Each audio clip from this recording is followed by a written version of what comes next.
C'est le 27 avril 1848 que le gouvernement provisoire de la Deuxième République signa le décret d'abolition de l'esclavage dans les colonies françaises sur proposition de la commission chargée de préparer l'émancipation et présidée par Victor Schœlcher, abolitionniste convaincu, sous-secrétaire d'État aux colonies.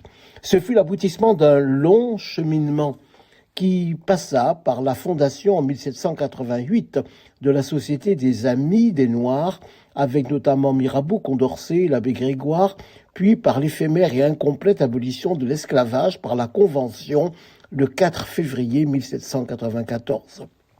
En effet, par la loi du 20 mai 1802, Bonaparte, premier consul, rétablit l'esclavage dans les colonies dans lesquelles la loi abolitionniste n'avait pas été appliquée, comme en Martinique et à La Réunion. 1848, que de chemin parcouru depuis la promulgation en 1685 du Code noir, préparé par Colbert, signé par Louis XIV, servant de règlement concernant ces personnes qui étaient appelées les esclaves nègres des îles françaises des Amériques. À 3 siècles et demi de distance, la lecture de ce code fait encore frémir. Il légitima ce commerce humain destiné à promouvoir la culture de la canne à sucre et qui instaura de fructueux échanges commerciaux triangulaires entre l'Afrique, l'Amérique et la France, en faisant la fortune d'une quinzaine de ports négriers, dont les plus actifs furent Bordeaux, Nantes et La Rochelle.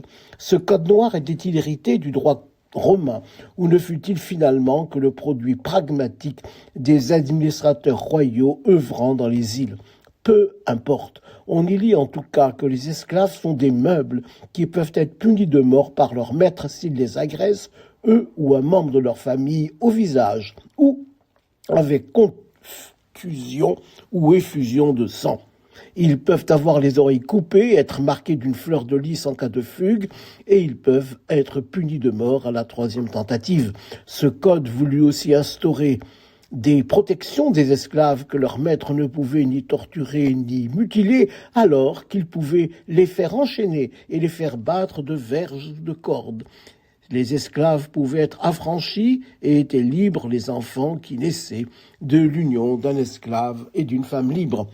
Le décret du 27 avril 1848 qui abolit l'esclavage étend aux colonies le principe selon lequel le sol de la France affranchit l'esclave qui le touche et considère que l'esclavage est un attentat contre la dignité humaine, qu'en détruisant le libre arbitre de l'homme, il supprime le principe naturel du droit et du devoir, qu'il est une violation flagrante du dogme républicain liberté, égalité, fraternité.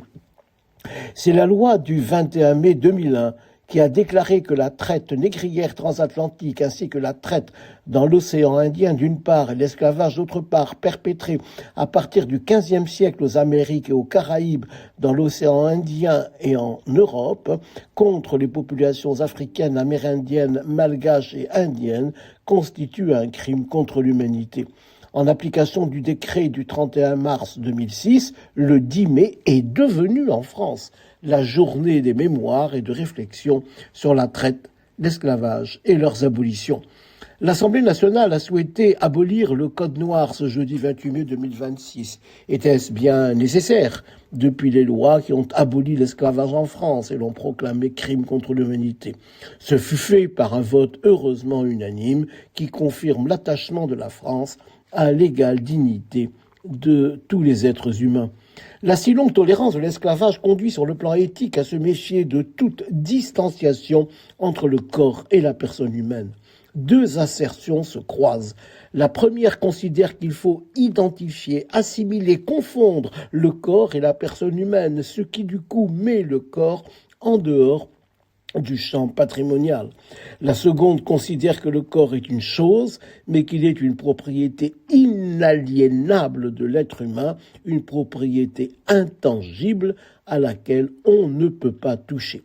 Certes, on ne peut pas nier la matérialité biologique du corps humain, tout comme on ne peut pas nier qu'il soit le seul témoignage visible de la personne humaine.